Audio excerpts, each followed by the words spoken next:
আসসালামু আলাইকুম। সবাই কেমন আছেন? আজকে আমি কি রান্না করব? আপনারা দেখতে থাকেন। এখানে আমি ভাত বসিয়ে দিচ্ছি।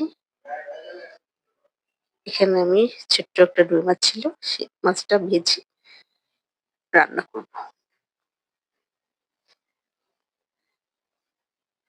আজকের রেসিপিটি যদি আপনাদের ভালো লেগে থাকে, অবশ্যই একটা সাবস্ক্রাইব করবেন।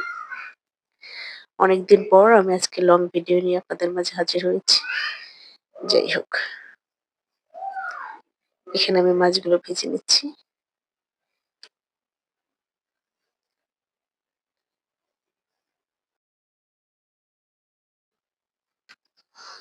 মাছগুলো আমার ভাজা হয়ে গেছে। এখন এগুলো আমি নামিয়ে নেব। এখানে আমি লাউ শাক মাছ দিয়ে মেখে নিয়েছি। লাউ শাক চচ্চড়ি করব। এখানে আমি ফুলকপি, ৪-৫ টা সিম এবং ২ টা আলু কেটে নিয়েছি। মাছ দিয়ে রান্না করব। এখানে ছোট মাছ, আলু এবং পেঁয়াজ দিয়ে আমি এগুলো চচ্চড়ি করব। এগুলো লবণ, হলুদ সবগুলো দিয়ে আমি এগুলো মেখে নিলাম। এবার ফুলকপি এগুলো ঝোল করব। এখানে একটা কড়াইতে আমি সামান্য তেল, পেঁয়াজ এবং মরিচ বেটে নিয়েছি। লবণ, হলুদ এবং জিরা এগুলো দিয়ে ভালো করে কষিয়ে নেব।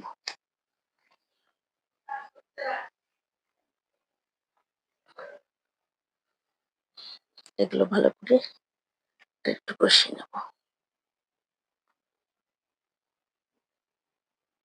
আজকের রান্নাগুলো সব আমি ফুল ভালোভাবে দেখাতে পারিনি।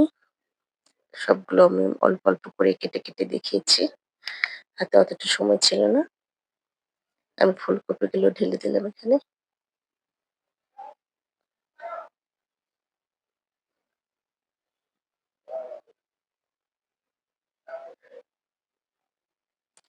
আমার ফুলকপির তরকারিটা হয়ে গেছে। এবার মাছগুলো আমি ঢেলে দিব।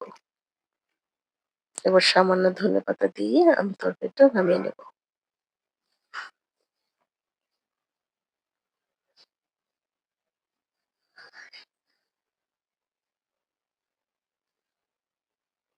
আজকের রেসিপিটি যদি আপনাদের ভালো লেগে থাকে অবশ্যই একটা লাইক দিয়ে দিবেন। আমার মতো এরকম ধনেপাতা খেতে কে পছন্দ করেন অবশ্যই কমেন্টে জানাবেন। এখানে আমার রান্না হয়ে গেছে। এখানে আমি ফুলকপির তরকারি মাছ দিয়ে রান্না করে নিয়েছি। এখানে ছোট মাছের চচ্চড়ি, এখানে লাউ শাক চচ্চড়ি। আজকের রেসিপি আমার এগুলোই ছিল।